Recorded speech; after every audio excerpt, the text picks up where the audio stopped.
బైడెన్తో Trump భేటీ. America అధ్యక్ష ఎన్నికల్లో నెగ్గిన అనంతరం డొనాల్డ్ ట్రంప్ బుధవారం తొలిసారి వాషింగ్టన్లో అడుగుపెట్టారు.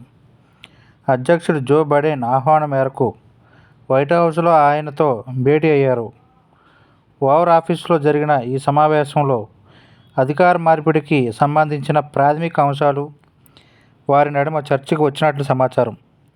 తన భార్య ఫస్ట్ లేడీ జిల్ బైడెన్తో కలిసి వెల్కమ్ బ్యాక్ అంటూ ట్రంప్ను బైడెన్ స్వాగతించారు. అధ్యక్ష ఎన్నికల్లో విజయం సాధించినందుకు అభినందించారు. అనంతరం నేతలిద్దరూ కరచాలనం చేసుకున్నారు. రాజకీయాలు కఠినమైన వ్యవహారం, అధికార మార్పిడి ప్రక్రియ సజావుగా సాగుతున్నందుకు ఆనందంగా ఉంది అంటూ ట్రంప్ పేర్కొన్నారు.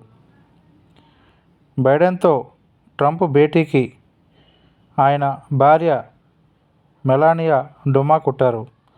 ట్రంప్పై నమోదైన రహస్య పత్రాల కేసులో బైడెన్ వ్యవహరించిన తీరుపై ఆగ్రహంతోనే ఈ సమావేశానికి ఆమె దూరంగా ఉన్నట్టు చెబుతున్నారు.